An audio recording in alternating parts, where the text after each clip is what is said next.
Get ready for the world's greatest Arsenal podcast. Welcome to another podcast by Guns and Yellow Ribbons. Enjoy the show. Hello and welcome to another episode of Guns and Yellow Ribbons. My name is Fergus. I am your host. I'm joined by my mucker, my best mate. Best mate? Not sure. One of my friends, Trevor. And we're joined all the way from Denmark.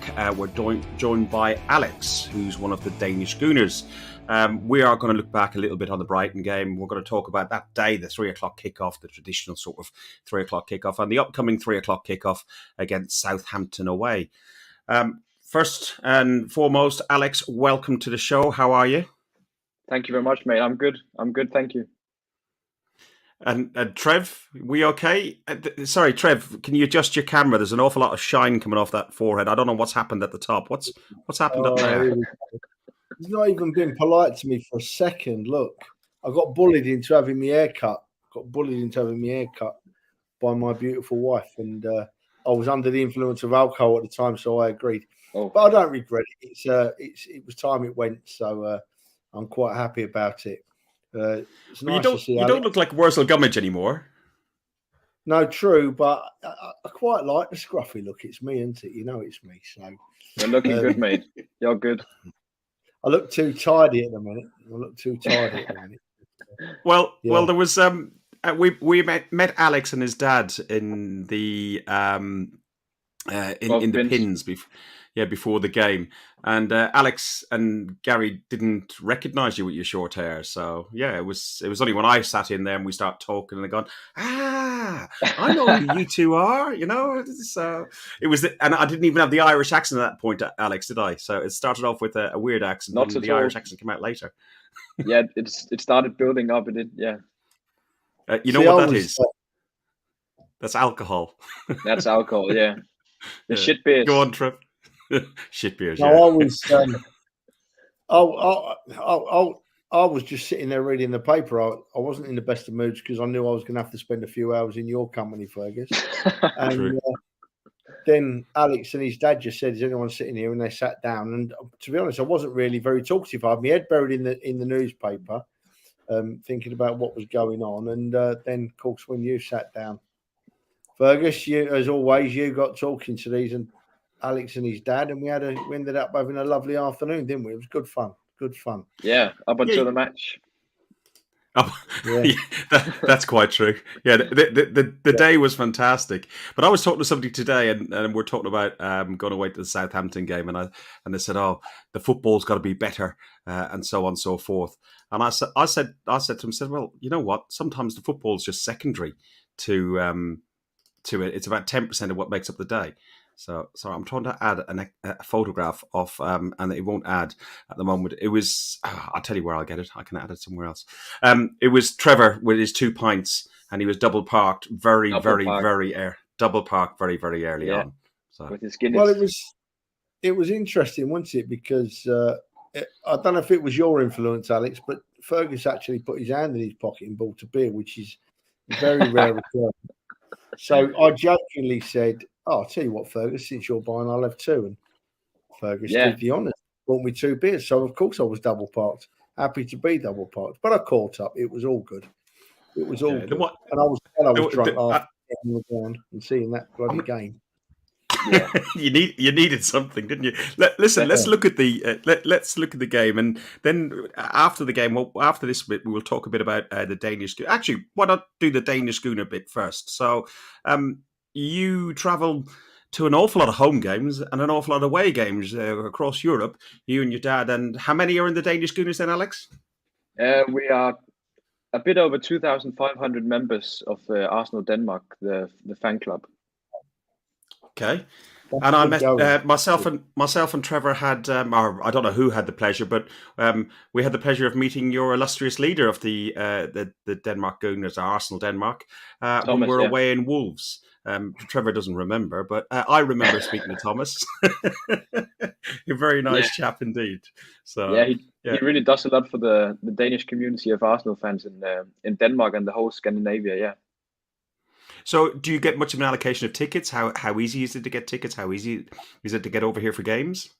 Yeah, like you can buy tickets through the Arsenal Denmark fan club, But I just used the red membership from the official Arsenal club. But yeah, you can buy tickets quite easily through the Arsenal Denmark fan club, and I've done that before as well.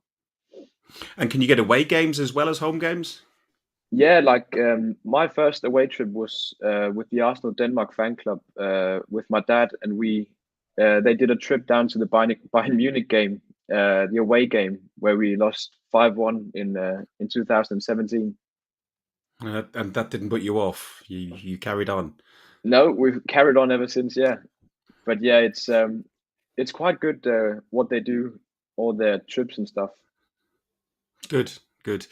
And you came over here for the weekend, and we had a 3:00 kickoff, a traditional kickoff, clearly kicking off early in the pins, and then we tried to get round to the Tollington, but there was queues outside there, so we ended up in the Che and a few drinks there. But then we went to the game. What did you make of the game, Trevor? Looking at the lineups that we had for the game, let me bring that up. And there was a lot of talk because Tierney was injured and because Partey is injured, and both are probably out for the season. We had Ramsdale, Cedric, White, Gabriel, Xhaka at left back, Lokonga in the centre of mid, Odegaard, Smith Rowe, Saka, Martinelli, and Lacazette up top.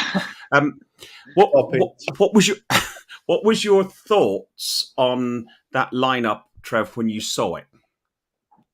Well, after the previous week's result, Fergus, I was hopeful that the lads would bounce back and put us in a performance. Actually, I was confident they would. In all honesty, I really thought that we would see. It may be a tight game against Brighton, but I thought we would beat them and win the game. But do you know what? It was one of them performances. I don't know about you guys, but after about 10 minutes of the game, I thought, we're not going to win this game. These boys just don't seem to be having it today. We looked flat. We had no pace about our game. We just didn't look right. And after about 10 minutes, I thought, I said to your brother Fergus, who I stood next to Fergus's brother on Saturday on the North, but he's so much nicer than Fergus. But I stood next and I said to him, we can't win this game. We cannot win this game. We're not up for this for some reason. And it was like a throwback to the old Arsenal of a couple of seasons ago. But you can't put your finger on what it is, because that them players that are on that field are more than capable of putting in a performance that beats Brighton week in, week out. We know what they're capable of. So you start looking beyond that, and I can't get my head around it, even at my age. The only thing that plays on my mind at the moment, right? I'll tell you what. Let Alex have his say, Fergus, and then I'll come back to what plays on my mind at the moment, mate. Because I'm going a bit more specific, and that's not fair at the moment. So, Alex, would you have started Xhaka at left back? Would you have started Nuno Tavares maybe as a wing back and done a 3 at the back? How would you have set that up? I don't want to spend a huge amount of time on this game because it's over a week ago and it was awful. Yeah. I'll try to be quick, but yeah, like in hindsight, no, I definitely wouldn't have started Xhaka at left back because we lacked so much in midfield. And I think both of their goals came from they just overran our midfield, and there was so much space between our defense and the midfield. So I think I would have started Tavares and then had Xhaka with more of his presence with Lokonga in midfield, because we were missing our biggest engine in the midfield, and then we just had Lokonga kind of by himself with Smith Rowe and Odegaard trying to fill in some space there, but they just didn't manage to do that. And do you think that's a lack of ability from Lokonga, or just you think he's out of practice, or do you think that the job's just too big for him? I think job's too big for him to be by himself. I think it would have looked much better if he had Xhaka next to him in the midfield. But yeah, it's funny. I had the exact same feeling as Trev sitting in the stadium. That we just weren't going to win this game. But I watched back some of the highlights earlier, and we actually had a big chance from Gabriel from a set piece. And then after that, it just went bad. Trev, there was talk of this offside decision later in the game, but a lot of what happened. Well, the offside decision was this one here, where Martinelli scored, I think, just before half time. That was. Yeah. What did you make? What did you make of that decision? Did you think it was correct? Look, Fergus, it looks the wrong decision, mate, doesn't it? But the thing is, right? The thing is, every team in the Premier League has had VAR decisions go for them and VAR decisions go against them, right? It's rubbish. I don't like it. I want rid of it. I just want to rely on the referee again, so I can blame the referee and then think, oh well, it was human error. You know, I don't want to see this anymore. And it looked onside, didn't it? But we shouldn't be relying on an onside goal. You know, that decision to beat Brighton. We're better than that. We are better than that. Alex just makes a really interesting point in that, and he has sort of got right into the problem for me in that Samuel Lokonga's a kid, right? So he's learning the game, and to take out Partey and Xhaka from our midfield and put Lokonga in there with Odegaard dropping deep and not a lot else, you know, was too much of an ask. I'm a bit surprised with Arteta for that.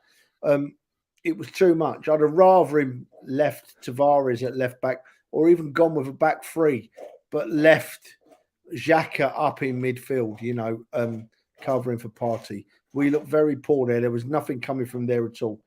And now we've moved on to the players, mate. We've got to mention Lacazette, you know, and we mention Lacazette most weeks, Ferg. And each week we say, yeah, we love Lacazette, but, you know, he's not scoring goals. And I think this week, I'm not going to call the bloke, but I've got to take it a step further this week. I think he's honestly now becoming a passenger in the side, right? He's becoming a bit of a liability. You like him. You see what he does. You see he can hold the ball up. You see his efforts. His effort levels are massive. But at the end of the day, our striker hasn't scored a goal in open play for an embarrassingly long time. And it's time that we changed it. We need to play a game without Lacazette up front. We need to play a game with a different striker. If you want to play Lacazette, move him deeper and play him behind a striker if you're that desperate to play him. But we need a change of that central pivot up front. Desperately, in my view. Well, we'll get on to like who we should start for the Southampton game up top afterwards. But there's a few people in the chat talking about further back down the pitch. First of all, Terry did comment on the fact that you were double parked, and that probably had an impact on the squad. But he also said that maybe El Neni, because he's played quite a bit of football with the African Cup of Nations, might have been a better option in there. And James, looking ahead to the game, has suggested that we put Cedric to left back. I can't remember if you remember, Alex, Cedric's last performance at left back didn't end well, did it? No, it didn't. Yeah, it's a difficult one. But yeah, I think maybe three at the back with would have been better in hindsight. Bring in Holding, and then to have more cover and defense.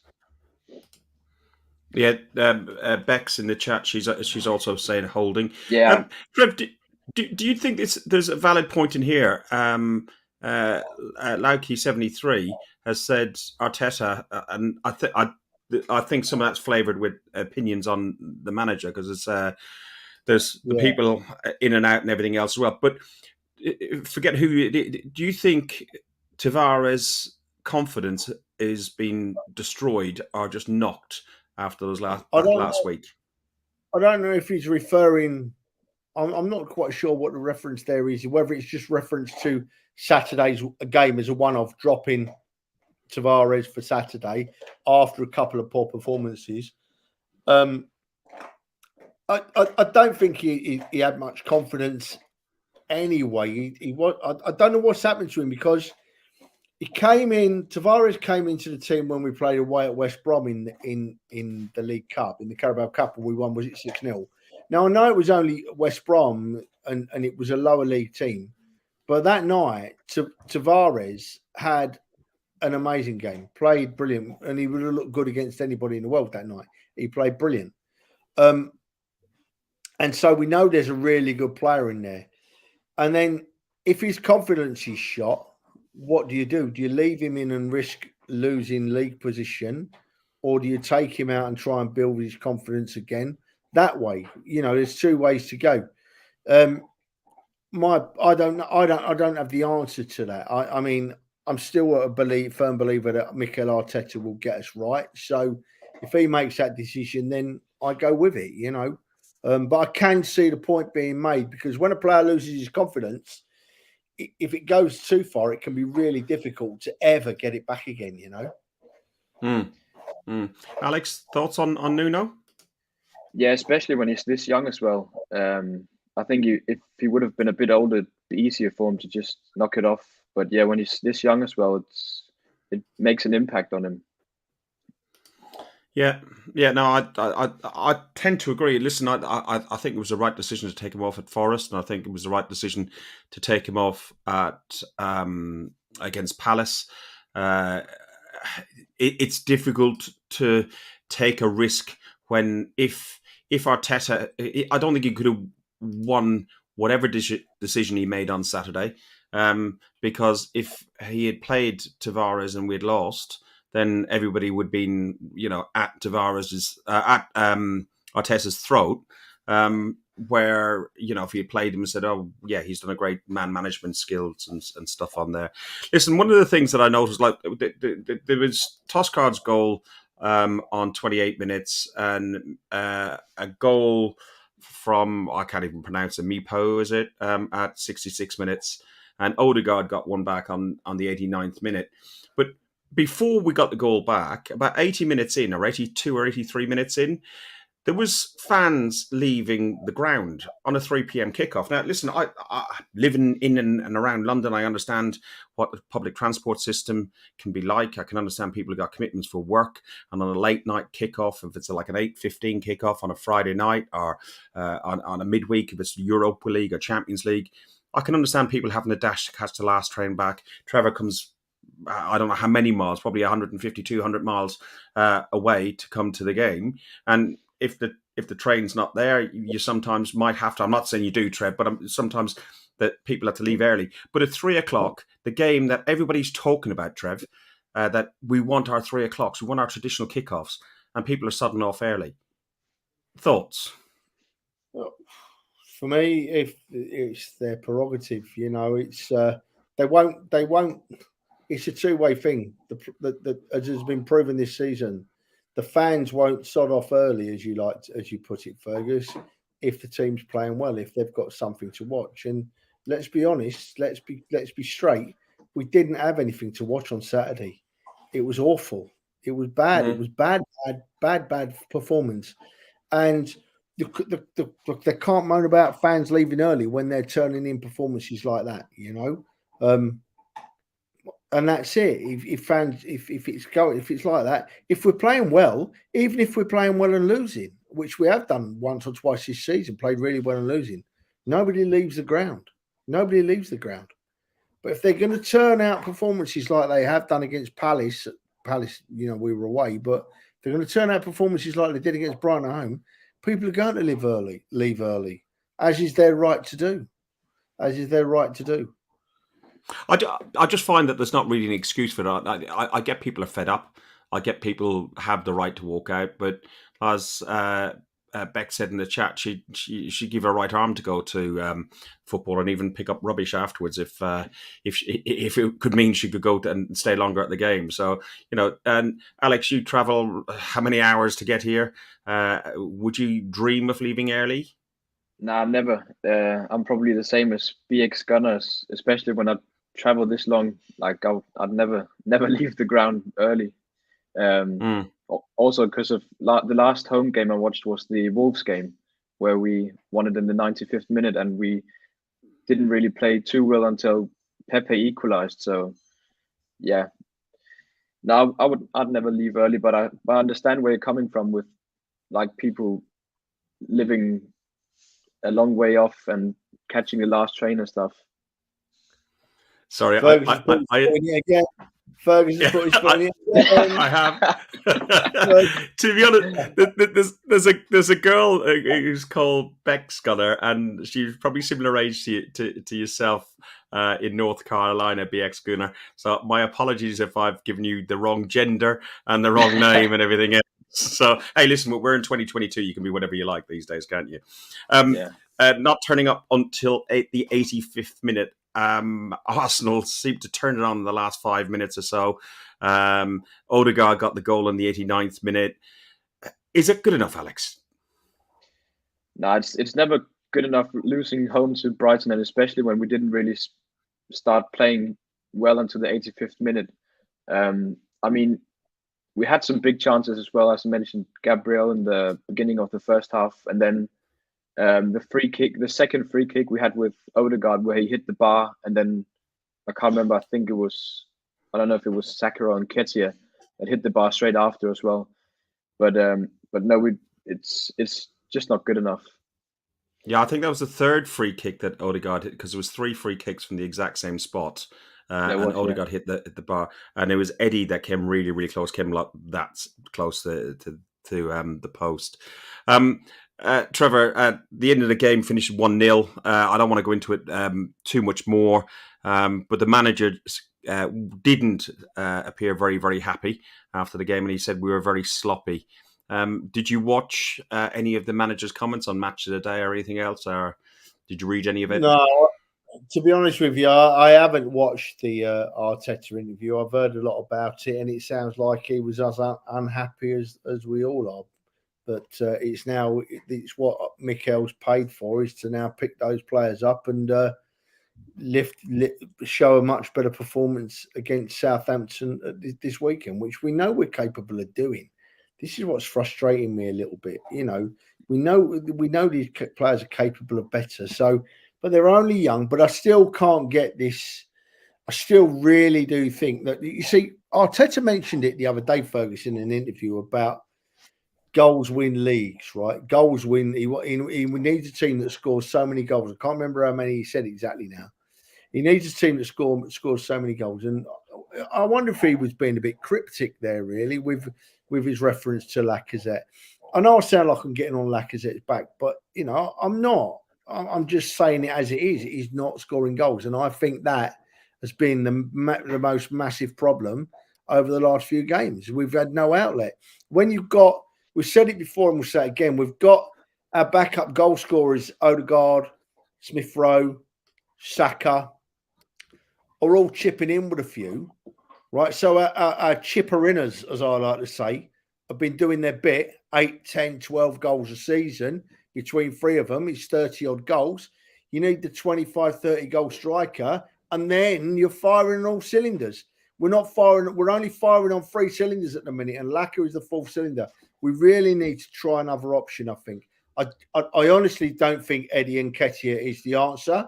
I hope he goes out there and proves me wrong. Trust me, I genuinely do. But I don't think he's shown enough to want to play there. So I haven't got an answer, but I know that in my eye, the problem is up front. Is up front. But when you look at the up front situation, Lacazette has not been a prolific goal scorer for Arsenal ever. I think the most tally he's got in a whole season is 12 or 15 in all competitions. He's got about 8 or 9 in the league, and he was playing second fiddle most of the time off the bench behind Aubameyang. But when Aubameyang was with us, people were saying the issue was we weren't getting the correct service from Ozil, or we weren't getting the correct service from Bellerin, or we weren't getting the correct service from whomever. And then Aubameyang seemed to down tools and not want to play football. What about this, Alex? Would you risk starting maybe Pepe, drop Saka, and bear with me a second, drop Saka to give him a little bit of rest, because I think he's blowing out of his backside at the minute. But Martinelli on one side, but Pepe on the other side, and maybe ESR through the centre. And we're talking about against Southampton. We're on this Southampton game. Yeah, well, I think we're definitely going to see something different, because the last couple of days, like I said, has been missing from training. I've seen from the photos on Twitter. So it doesn't look like he's going to play this weekend. I don't know if he's injured or what. But yeah, I think that's a good idea what you proposed there. Give Saka a rest because he's been really looking tired, especially in the Crystal Palace game, and he was poor against Brighton as well. So yeah, I think Pepe, it's difficult with Pepe because he has his moments where he really shines, but he needs to do it consistently. But I think I'd give Pepe a chance, and then I'd really like to see Martinelli down the middle because when he started playing for Arsenal, he scored a couple of headers, and we need a guy in there who can score some headers as well. Yeah, there's no point in putting all those crosses in the box if you've got whoever on Tomiyasu, whoever, because Tomiyasu hopefully will be available for this game. So there's no point in having somebody like that putting crosses in if there's nobody on the penalty spot. And we've suffered from that. Trevor pointed out very, very clearly, and we all know it. We don't, I don't think you need even eyes in your head to see that the issues we're not able to score goals. Trevor, what do you think? Southampton will be an injured animal, an injured lion. They've just been beaten 6-0 by Chelsea in the last game. Does that make him even more dangerous for us to come up against? Yeah. Listen, I'm writing it down, Southampton, because there's a couple of things you boys rightly talked about then, right, that I just want to cover off. Lacazette, under Wenger, wasn't getting a game, couldn't get in the side, rarely got a start, and was always getting substituted, Lacazette. So I could understand him not scoring so many goals. But now this season, he's had a consistent run in the side, long run in the side. They put a lot of faith in him, Saka, you two young men, Alex, Fergus, you should be washing your mouths out with soap. Bukayo Saka is the best young player in the world. Totally he may be tired. He may be tired, but he still warrants a place in the team, right? Just for one or two moments of magic. Back to Southampton. Southampton have a habit. They have a one massive defeat a season, don't they? It's normally 8 or 9-0. And they have a habit of bouncing back after that. And I don't know what happened last season, but the season before we struggled at Southampton. So we're going to be wary of them. And much like I feel much like about this Southampton game as I did before the Brighton game. Before the Brighton game, I thought, we've lost at Palace. We're going to bounce back. We can't play that badly again. We're going to bounce back. We are too good. We carry too many good young players, and we're going to bounce back and beat Brighton. And we didn't. But I still feel the same way about this Southampton game. I still think we're too good to have 3 bad games in a row. I still think we have a manager that can lift the side. I still think we have the players playing. Thomas Partey is going to be a massive miss now, because there's no doubt that this season he has improved as an Arsenal player beyond belief. He's become the central midfielder that we all knew he was. And if we've not got Partey and Xhaka in midfield, we all have our thoughts on Xhaka, but just looking at recent performances, we're going to be weak. We are going to be much weaker. So we need Xhaka back in midfield with someone else around him. We miss Partey. We miss Tierney badly, obviously. All his injuries are starting to worry me. It's very regular. But we should still have enough to beat Southampton. But as I said, I felt the same before bloody Brighton, and look what happened. So who knows? Who knows? I can't remember who said. Somebody said in the chat 2 injuries. And we'll look at where we are. It does show that we are quite small and thin squad. I've always maintained that we're a squad of probably about 13, 14 players. And then the youth one, you just have to look at some of the benches that we've got. The kids I've not even heard of. They've played for the under 18s and under 23s. On Xhaka, Trevor, I agree. He's probably been one of our most improved players this year. I still don't like seeing him in an Arsenal shirt, but while he's in an Arsenal shirt, I'll support the guy. And when he goes, I will shut the boot of the car and make sure his suitcases are in there. He's left nothing behind. And he's got no reason to come back. The only reason I suggested with Saka giving him a rest is he's post-COVID. And speaking to people with this latest strain of COVID, they have 2 or 3 days of feeling really, really unwell, but then 2 or 3 weeks of a lot of fatigue and extreme fatigue. Following on from his Palace performance, where he looked after 10 minutes, he wanted to go home to his mummy. And even again in the in the Brighton game, he was poor. Trev's had to sort the dog out, I think. Alex, it's me and you for the minute. Go on. I'll let you respond to some of the stuff that Trev was talking about. Yeah, I agree about Xhaka. He's been our most improved player, and he's looked really good next to Partey. But I'll be quite worried with him in midfield with Lokonga. And I saw a comment earlier about El Neni. I think we should be playing him more because he's just looked solid when he's played. And yeah, it's going to be a difficult game against Southampton because they've got some really good ball players in the midfield with James Ward-Prowse. So I think it's going to be a battle in the midfield, and I think the team that will get on top will probably win the game. But it'll be the most Arsenal thing ever to just go and lose at Southampton after they've lost 6-0 against Chelsea. And Trev, the issue that Southampton had against Chelsea losing 6-0, I'm led to believe is because they came out all attack very early on and they go very gung-ho in a high press and everything else. How do you think this Arsenal side would cope against a really, on us start and a high press? Yeah, Fergus, I quite like to see a team press us, especially when our youngsters up front are on form.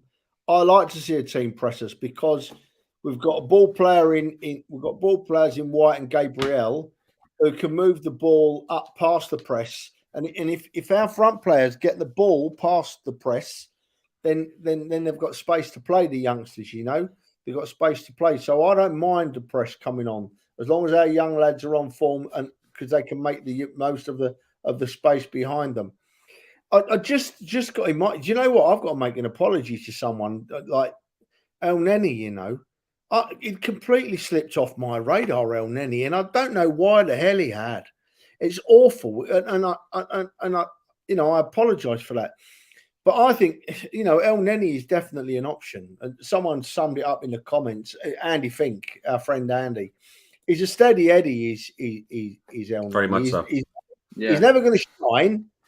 But he's never going to let you down. I think he knows his limitations, and if you've not got Partey and Xhaka in the midfield, that's exactly what you need if you're going to play, a younger lad. You need that experience. And El Neni is a long-standing international player with played in lots of countries. He's got lots of experience. So. Yeah, I can't believe that I forgot all about it. El Neni, I've always called El Neni the water carrier, and I think in his Arsenal career, the most of it, he's as Andy said, he has been quite steady. He's had a couple of bad games where he's had a complete stinker, but he's not very progressive, not very forward thinking in his play. And my fear with him, if Xhaka's alongside him, is it just comes sideways, backwards, and we did have a lot of that before with them. Who do you see? Alex mentioned Ward-Prowse, who's probably one of the best set piece specialists in the league at the moment, especially for Southampton.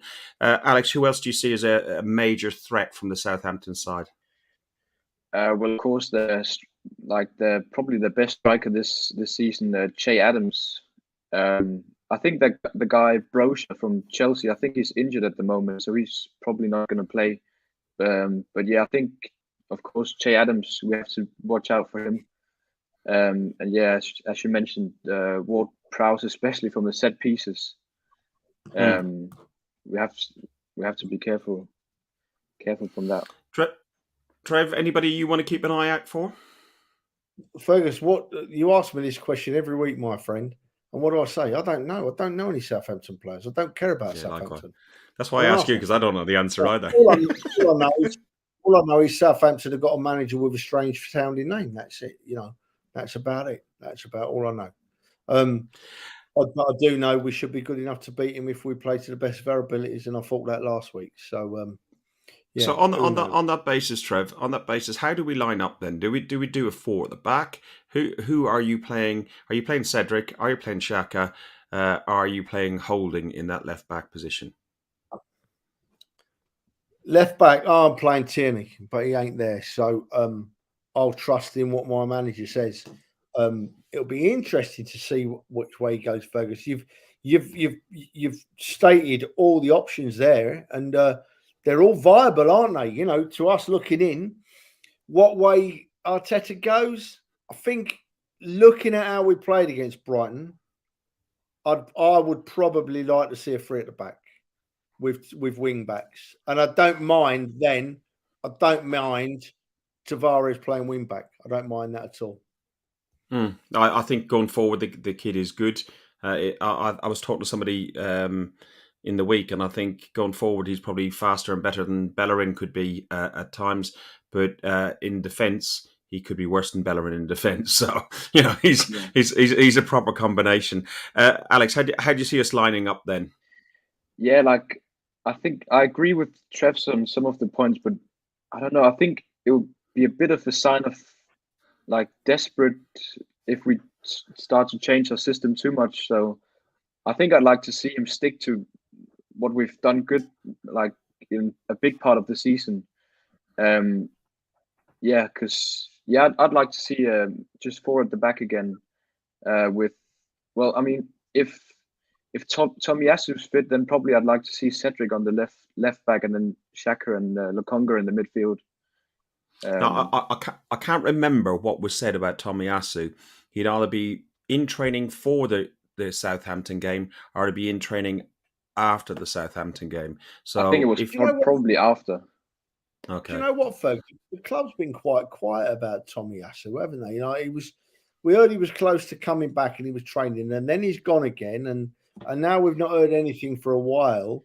We are missing, and if Tomiyasu was available, it's the obvious solution to play Tomiyasu at right back and Cedric at left back.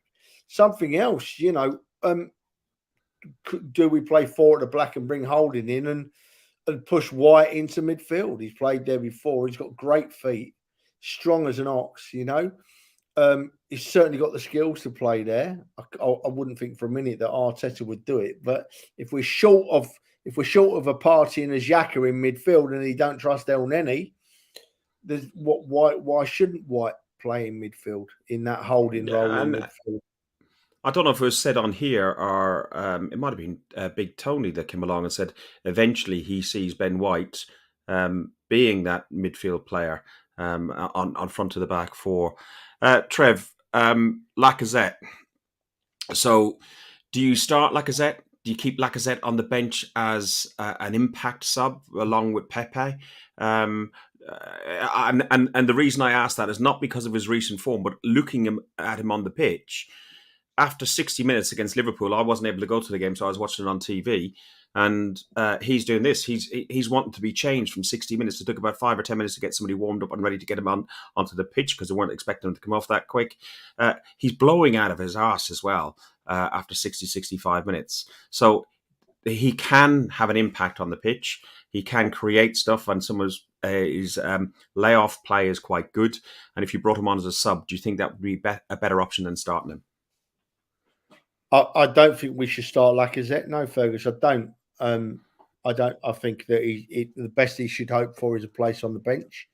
I think that there are 3 or 4 other options, untried options, to play in the centre up front, and none of them. We don't know how they will play, but one thing we do know for sure is that their scoring record wouldn't be worse than Lacazette's. Yeah, so it wouldn't be worse. So it must be worth the effort. I honestly think that Arteta is going to see this season out with what he's got. I don't think we'll see many changes up there, but I can't understand that. I think that Lacazette hasn't done enough now to warrant a place in the side as a striker, and I think we should put someone else up front to try and make a difference.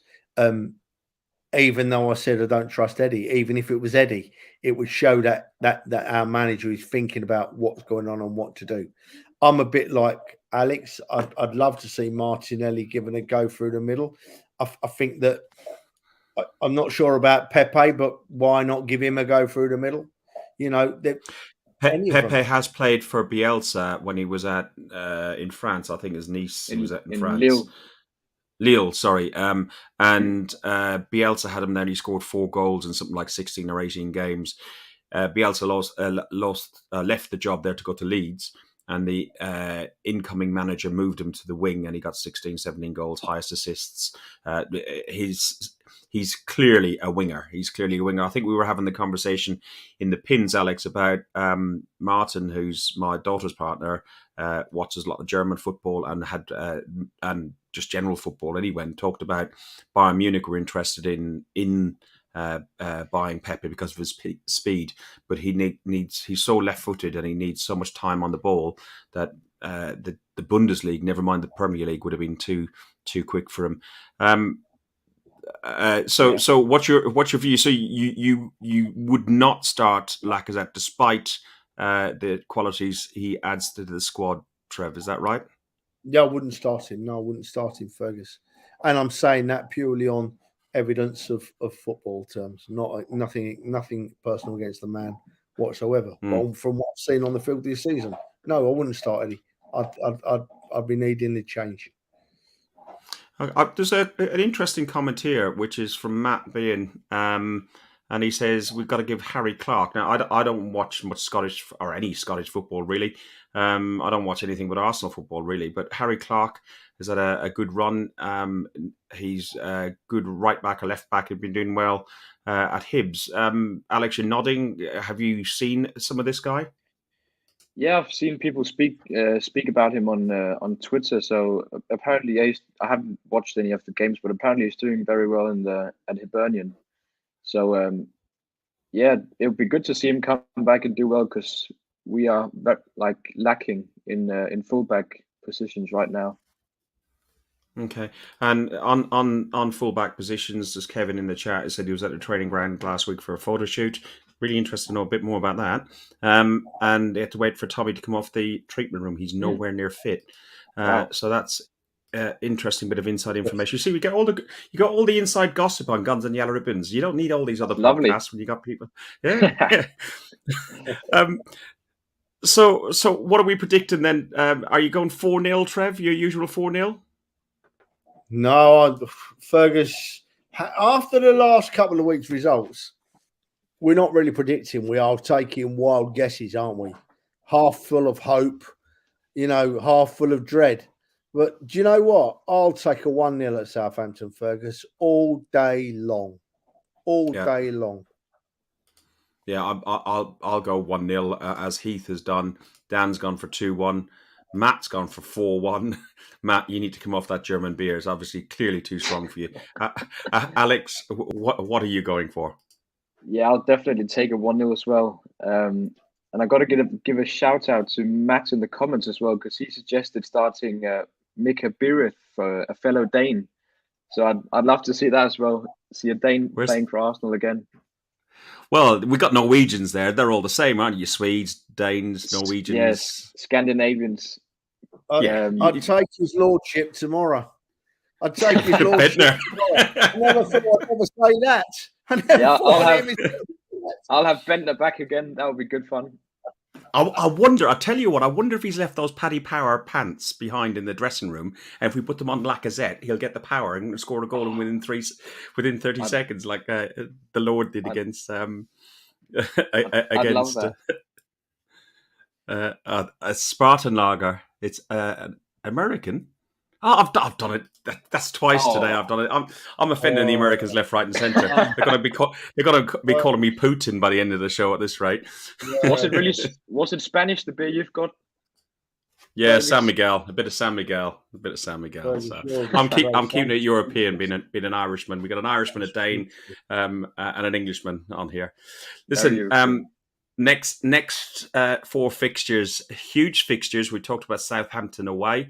We're all hoping for a 1-0, so we'll take it as we're going 3 points there. Wednesday night, then we go away again. Our game in hand against Chelsea. Back at the Emirates the following weekend to host Man City, and then and then West Ham away. Sorry, Tony Fain has just put it in the chat that Putin's more likeable than me. Okay, right. And Dan Gunning is, for me to get the words wrong is not unusual. Yeah. What's your thoughts? I'll go to you first, Alex, on those three fixtures. So we're going 3 points. All of us are going for Southampton away. Clearly, we don't like 12 points, but let's try and be a bit scientific and realistic. What are you going with Chelsea? Yeah, I think Chelsea's going to be a very difficult match. Realistically, I don't see us going there winning, but yeah, I'll definitely take a point there. But okay. I don't think we're going to win at Chelsea. United at home? United at home. I think we're going to win it against United. They've been so poor this season, and hopefully we'll get the stadium going for the United game. And we've done pretty well against United at home the last couple of seasons, so I fancy us winning that game. I think it's a 12:30 kickoff, which is really hard to get the stadium going as well. So, but we'll just have to get in the pubs much earlier and drink more San Miguel much earlier. Yeah. And finally, going to that massive club that's called West Ham. What do you think is going to happen? Massive West Ham. I mean, we've got to beat West Ham. They're still in the European competition, so that's probably going to be their main focus right now. So we got to win that as well. Trev, thoughts on Chelsea away? We'll win. Okay, you are really optimistic. Thoughts on United at home? We'll win. And West Ham away? We'll win. I'm an Arsenal fan. What else do you expect me to say? You know? No. Listen. If you ask me, I think we get a narrow victory at Southampton. We've all agreed on that one. I feel, and I've felt this all for quite a while, Chelsea are gettable at the Bridge. They're going to have 28,000 fans in the stadium, not the normal 41,000. And if Arsenal turn up, we've had a good result against them the last time we were there. It's under the lights. It's a late night kickoff. I've got a funny feeling in my water that we do Chelsea and United. It's the West Ham game I worry about. I'd love a point at West Ham, and that gives me 10 points out of a possible 12. And I think you went with 7 points out of 12, Alex, and 12 out of 12. Yeah, it's 9. I think I'd say 9.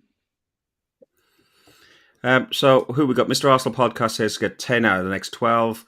Then we got Dan, win, draw. Andy says win all the way.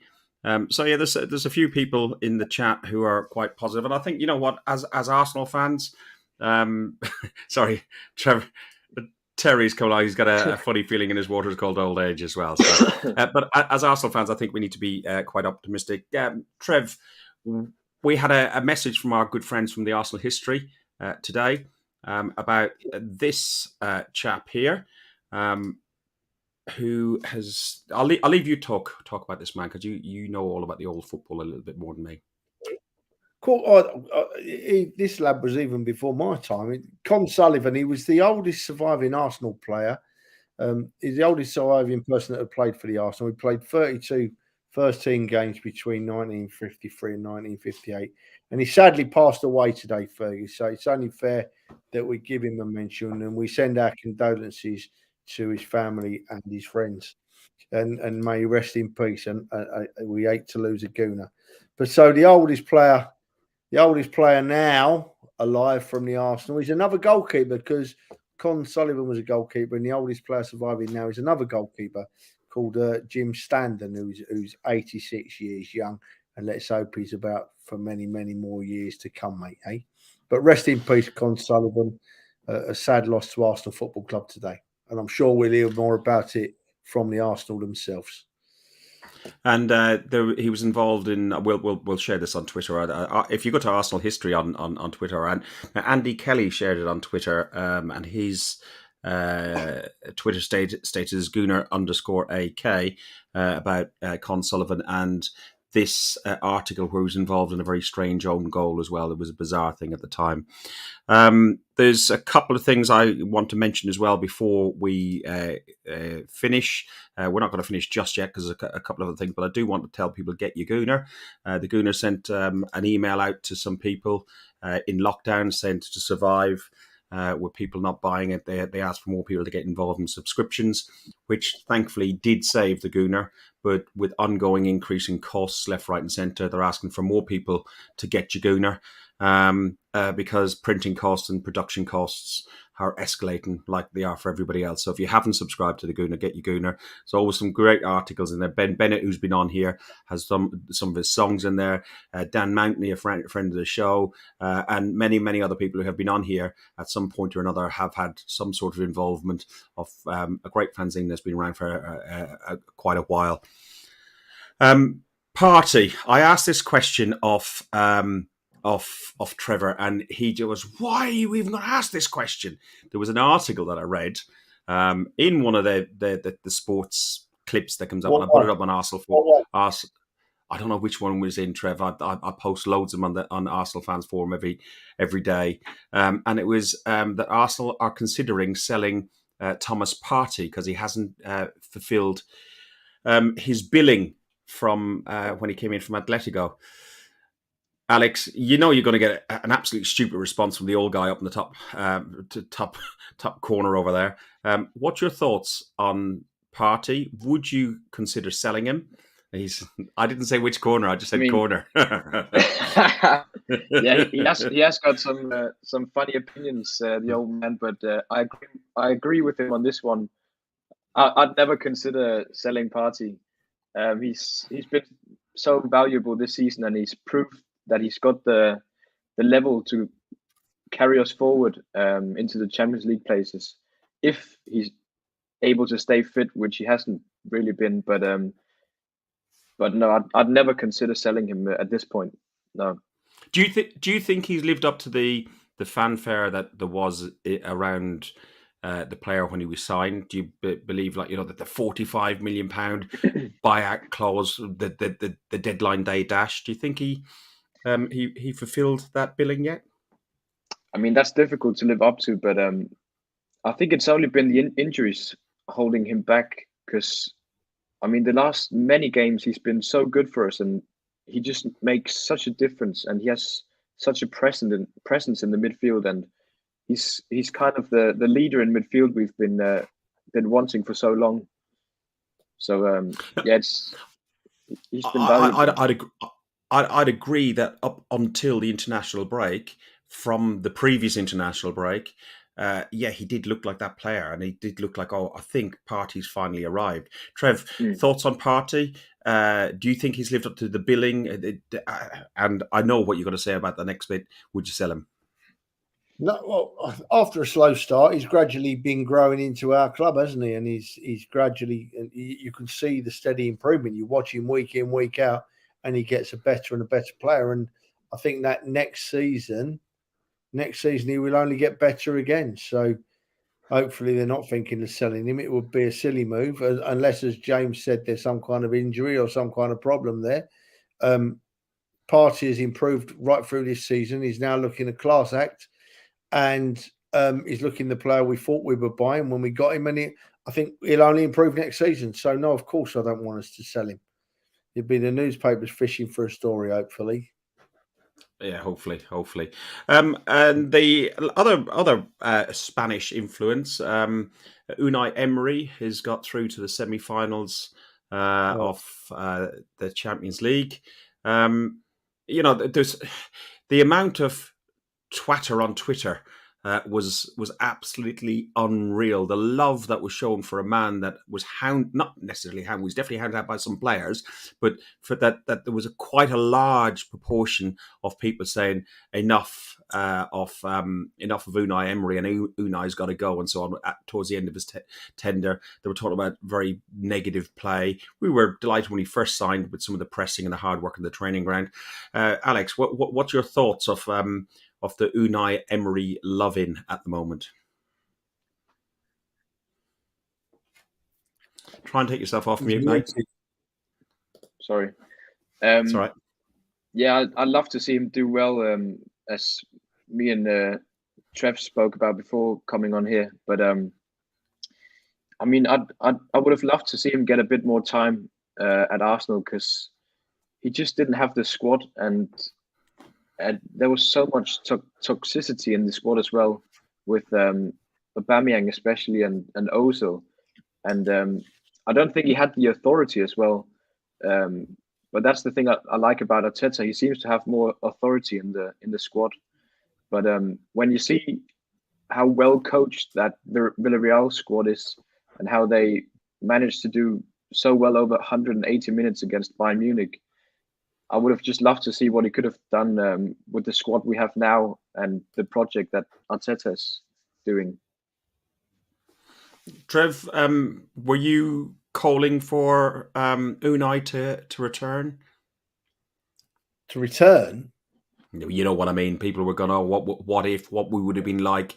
Well, I've seen some Twitter threads with people come along and saying, "What would it have been like if we still had Emery?" And then people coming back with showing them tweets that they'd done in 2019 saying you wanted him out.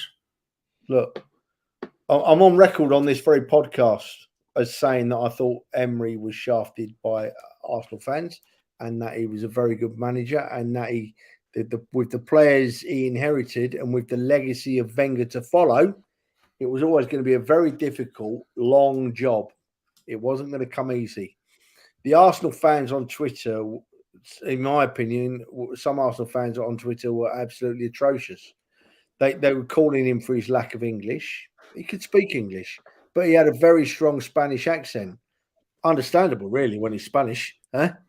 Good evening. What's wrong with good evening? Everyone knew what he meant, right? So what's wrong with it? You know, they got on his back for that for no reason at all. He wasn't a manager of Arsenal. He was the coach, right? He was the coach of Arsenal. So he didn't have the power that Arteta has got. And I honestly think that if we'd have given Emery more time, we'd have seen the results. He got us to a cup final. The players let him down in that, and he'd have got us comfortably in the top four if they hadn't have capitulated in the last 4 games of that season he was with us and didn't bother trying for him. So I'm over the moon to see Unai Emery doing well again. He got undeserved stick at Arsenal, and it's come back to haunt a few so-called Arsenal fans on Twitter this week. It's made me smile very much, and because I got the text because they've all been praising Emery this week, and then they've all had old tweets dug out saying time for Emery to go, is crap. Well, the fact of the matter is, Unai Emery isn't crap. What he inherited at Arsenal wasn't very good. And when you follow a manager of 26 years, or if we're honest, the standard of players he left for Emery, right, wasn't that good, right? They weren't committed. Then Emery did really well in his first season, and he deserved the second season, and he didn't deserve the stick he got then. And I'm over the moon to see him back playing really well and showing what a good manager he is. It's made me smile. It's made me smile this week. Trev, there's two really good comments in here. There's the first comment from Puds, and he says Arteta saw that Emery wasn't tough enough, and he's learned from that. And then Dan, who's mentioned this a few times in the chat about the trajectory of the club, and he mentioned about a young side. He talked about a young manager and so on. If you go through on the chat on there, but. You know, he's very right in saying that we need to focus on the point that we're on the right thing. What you just come along and said about the squad that Unai Emery inherited, and he also inherited the everything that was Arsene Wenger, and the whole club was set up and run by Arsene Wenger. So all of a sudden we've got a new owner taking 100% ownership of the club. You got a manager that's been in there who's designed and built the stadium and ran everything from the tea lady to the striker and the transfers and everything else, and everything else.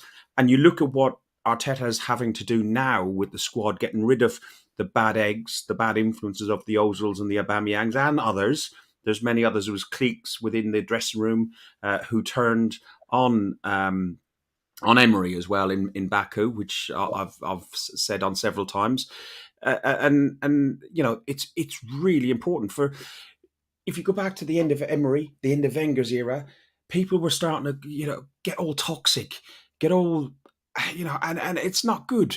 The one great thing about this season, until possibly the last couple of games, was the unity among the fans. The fans were just enjoying the ride. We got knocked out at Forest. It was awful. The game was poor, but we've enjoyed the ride. We've gone home and away. The away fans, Leicester at a 12:30 kickoff is normally the flattest game going, and it was outstanding. Villa away, Trevor was even on his phone. Just there's loads. He's shaking his head.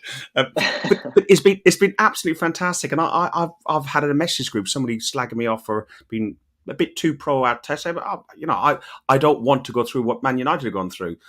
Just about to get the fifth manager in how many years? 7 or 8 years. Fergus, Go on. Listen, mate. You're exactly right. You're exactly right. And those two comments you put up just now about Emery and Arteta, that there is a comparison, mate. You're right about it. I mean, the prime example, right? The prime example of Arteta and Emery and the difference is Mesut Ozil, right? When Emery came into our club, right, he tried to drop Mesut Ozil, but he was only a coach. He didn't have the power. He didn't have the players to put in place of Ozil, and he dropped Ozil, but he had to bring him back, right? And it was awful. Now, Arteta came in, didn't fancy Ozil. Sorry about the dog. Didn't fancy Ozil and dropped him. And differently to Emery, Arteta got the back in. Arteta was allowed to do as he wanted. Arteta is sorting the side out. And if you want Arteta out now, then fair enough. That is your opinion, and you're entitled to it. You are truly, truly entitled to it. But also remember, whether you're Arteta in or whether you are Arteta out, there's one much bigger thing, Fergus. You're an Arsenal fan, right? You're an Arsenal fan. So you want to see the club do well, right? So, yeah, want Arteta out if you want, but don't drum on about it after every game, every minute, every week. Be an Arsenal fan, first and foremost. Support our great club. Be an Arsenal fan. Occasionally, if you've got the hump with Arteta, I've said it tonight in a nice way. I couldn't make out what Arteta was doing with some of his team selection. But that's it, right? Remember, Arteta in or Arteta out, Ozil in, Ozil out, Wenger good, Wenger bad, all pales into his insignificance when you remember what you are, right? And what you are as an Arsenal fan, right? And you want the best for our club. So there you go. Trev, you're getting a lot of love in the chat. Steve thinks you're Brill. I think it's Brill Cream he's looking for, because you might need a little there because you're starting to flick up at the side. So yeah, you need a bit of Brill Cream, I think. And Henry is praising Pods for his comment, and I also think Dan Gunning is spot on. Trev for PM by Andy Fink. Alex, your thoughts on what Trev has to say there, and anything you want to add? Yeah, I think you're both onto something.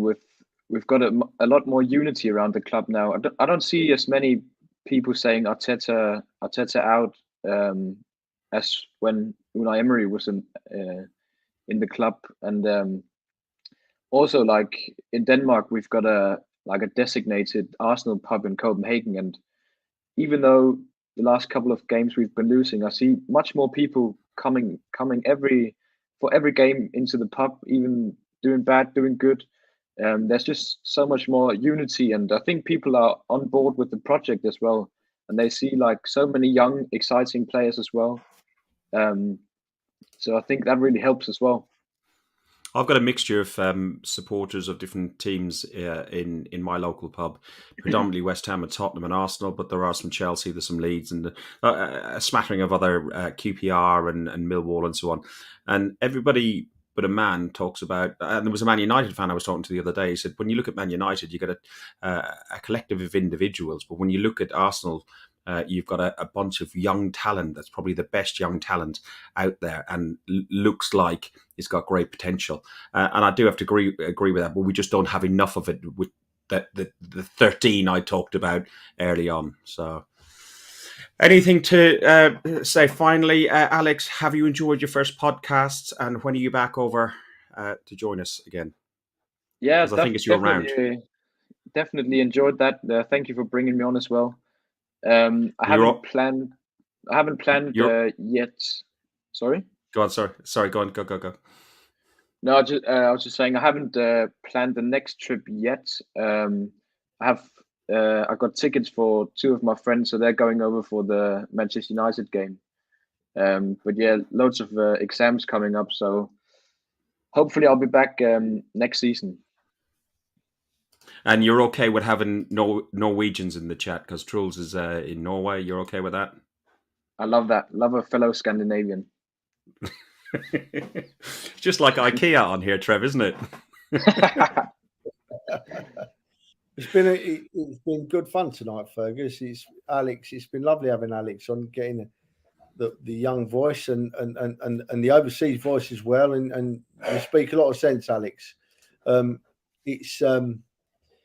It's been good. I've enjoyed it. I was tired when I started, but it's been a great listening to you, Alex, and as always, I've put up with Fergus. I just see that Heath's in.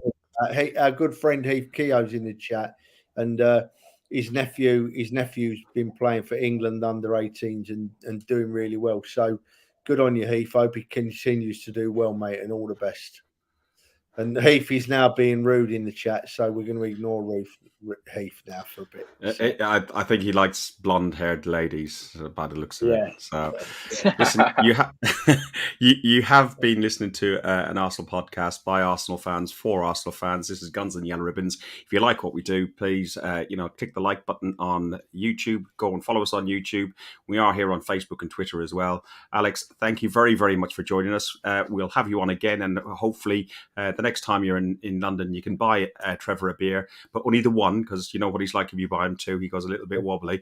Bad. Yeah, you can buy me 2 instead if you want. I'll get you double park, mate. Yeah, but make sure it's not that shit beer. Let's get some of the decent beer. Yeah, language. I'll be sure. It was a phrase we used on it was one of the first conversation pieces. You said to young Alex tonight, please don't swear on the show, and now look what you're doing. What are you doing? Good call, this Truls. Good call, Truls. Good call. Yeah, son. Get him over. Get Holland over. Yeah. Right, guys. I gotta see you later. Up the Arsenal. Up the Arsenal. You've been listening to Guns and Yellow Ribbons, an Arsenal podcast by Arsenal fans for Arsenal fans.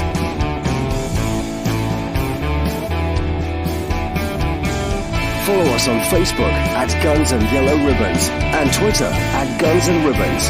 And remember to rate and review us too.